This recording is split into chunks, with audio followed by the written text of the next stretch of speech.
दोस्तों, वैसे तो इस दुनिया में बहुत लोग आए और बहुत लोग गए, मगर आज हम आपको मैडम मैरी क्यूरी के बारे में बताएंगे। और आखिर हम उन्हीं के बारे में क्यों बात कर रहे हैं, यह आपको पूरी वीडियो देखने के बाद समझ में आ जाएगा।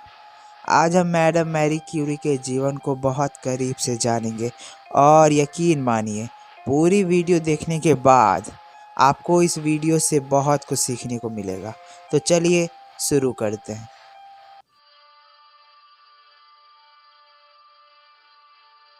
मैडम मैरी क्यूरी का पूरा नाम था मैरिया स्क्लोडोवास्का क्यूरी। उनका जन्म 7 नवंबर 1867 हुआ था। उनकी 3 बड़ी बहनें और एक बड़ा भाई था। वो उनमें से सबसे छोटी थी।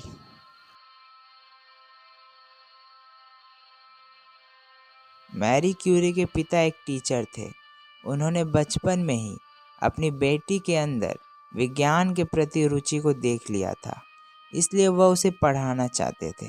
मगर उस समय पोलैंड के स्कूल्स में मैरी क्यूरी को एडमिशन नहीं दिया गया क्योंकि वो एक लड़की थी। मगर बाद में मैरी क्यूरी अपनी बहन के साथ ब्रुनिस्लावा के साथ सीक्रेट फ्लाइंग यूनिवर्सिटी में एडमिशन करा लिया, लेकिन फिर भी वहाँ पर भी उन्हें बहुत दिक्कतें आई।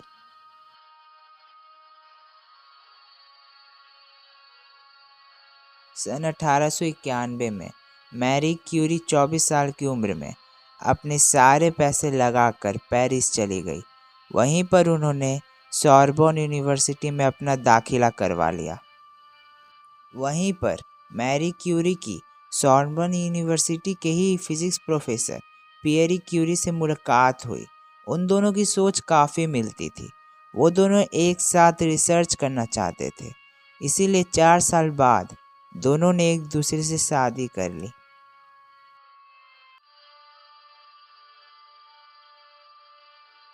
पेरिस आने के बाद मैरी क्यूरी दोपहर के टाइम यूनिवर्सिटी के क्लासेस करती थी और रात के समय एज ए ट्यूटर बच्चों को पढ़ाती थी, क्योंकि उस वक्त उनके पास खाने तक के भी पैसे नहीं थे।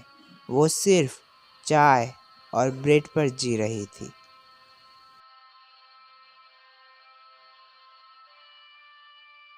1898 में मैरी क्यूरी ने बताया कि थोरियम एक रेडियो एक्टिव एलिमेंट है। उसी समय के दौरान उसके हस्बैंड पियरी क्यूरी ने भी उसका खूब साथ निभाया और फिर दोनों ने कुछ ही महीनों में मिलकर 2 नए एलिमेंट पोलोनियम और रेडियम का आविष्कार कर दिया। इसके बाद दोनों को पूरा विश्व जानने लगा।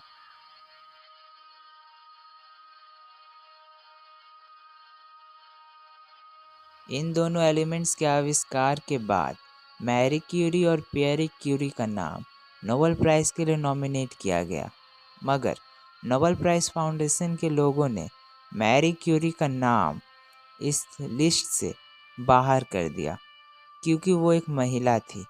उस वक्त महिलाओं की स्थिति समाज में बहुत ही ज़्यादा नीचे थी, जिसके कारण उन्हें किसी भी काम में पुरुषों की बराबरी करने के लिए नहीं मिलती थी।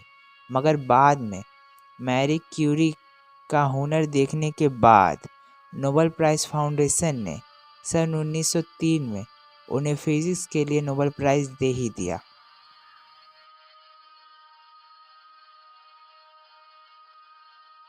मैडम मैरी क्यूरी किसी भी धर्म को नहीं मानती थी, क्योंकि उनकी माता ट्यूबरकुलोसिस और बड़ी बहन जोफिया टाइफाइड फीवर के कारण उनसे दूर जा चुकी थी। उन्हें इसी कारण किसी भी धर्म में कोई भी आस्था नहीं थी।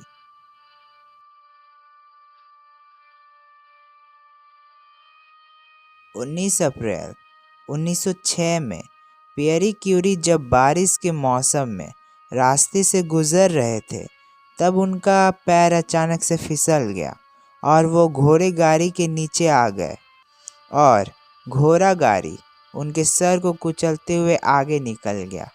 इस दुर्घटना में पियरी क्यूरी की मृत्यु हो गई और अब इसके बाद मैरी क्यूरी पूरी तरह से अकेली रह गई।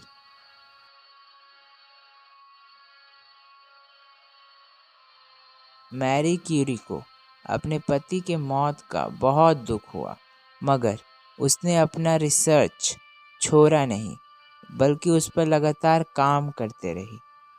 जब उन्हें एक बार सॉल्वे कॉन्फ्रेंस में बुलाया गया, जहां पर दुनिया के सभी फिजिक्स लीडर आए हुए थे, तब वो वहां पे अकेली महिला थी।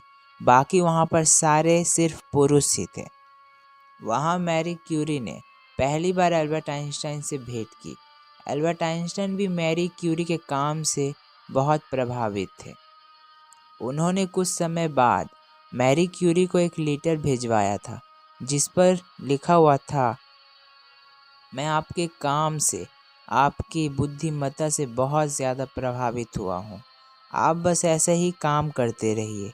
आपके पीछे आपको फॉलो करने वाले बहुत सारे हैं।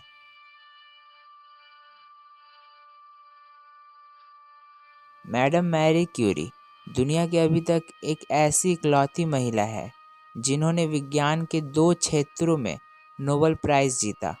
पहला Nobel prize madam Marie Curie को 1903 में फिजिक्स के लिए दिया गया और दूसरा नोबेल प्राइज़ उन्हें 1911 में केमिस्ट्री के लिए मिला।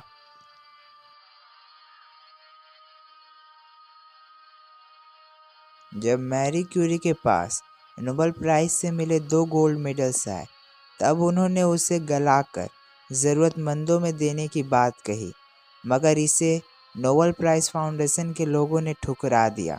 तो इसके बाद मैरी क्यूरी ने दोनों गोल्ड मेडल्स को गरीबों में डोनेट कर दिया।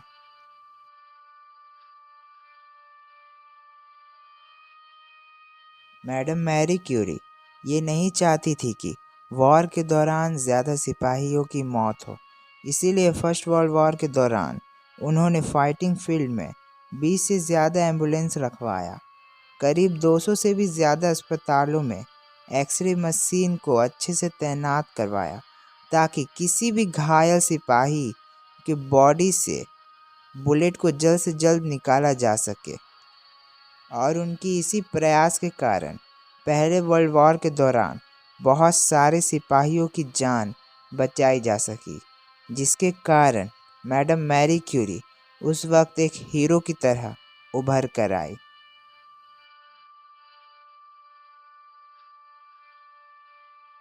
इसमें कोई शक नहीं कि मैडम मैरी क्यूरी इतिहास के सबसे महान वैज्ञानिकों में से एक थी, मगर वो एक बहुत अच्छी माँ भी साबित हुई। उन्होंने अपनी बेटी को बहुत पढ़ाया और उनकी बेटी इवलिना ने 1935 में अपनी माँ की ही तरह नोबेल प्राइज़ केमिस्ट्री में जीता।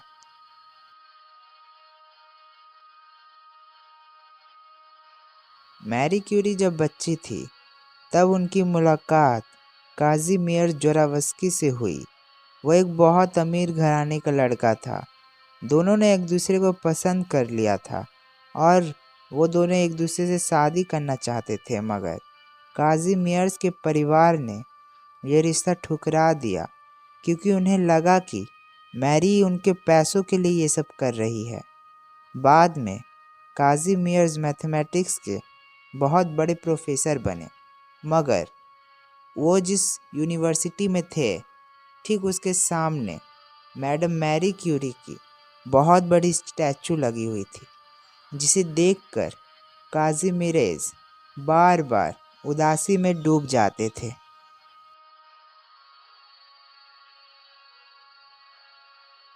मैरी क्यूरी दिन रात रेडियो एक्टिविटी पर काम करते रहती थी, जिसके कारण वो पोलोनियम का बॉटल अपने लैब में और रेडियम अपने पॉकेट में रखती थी। ऐसा माना जाता है कि जिन नोटबुक्स पर मैडम मैरी क्यूरी लिखती थी, वो आज भी रेडियो एक्टिव है। अभी उन्हें लेड के बॉक्सेस में रखा गया है और अनुमान के हिसाब से ये नोटबुक्स अगले 1500 सालों तक रेडियो एक्टिव ही रहेगी।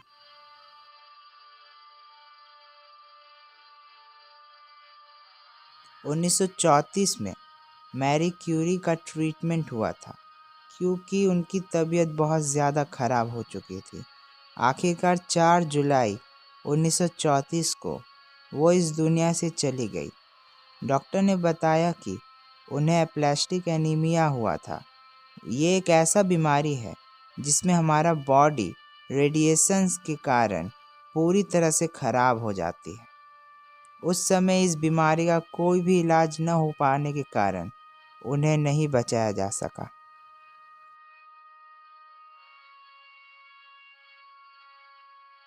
पहले तो पियरी क्यूरी और मैरी क्यूरी के बॉडी को अलग अलग जगह दफनाया गया था, मगर 1995 में पियरी क्यूरी और मैरी क्यूरी के बॉडी को ज़मीन से निकाला गया और उनके बचे हुए अवशेषों को पेरिस के पैनथियोन शहर में आखिरकार जला दिया गया।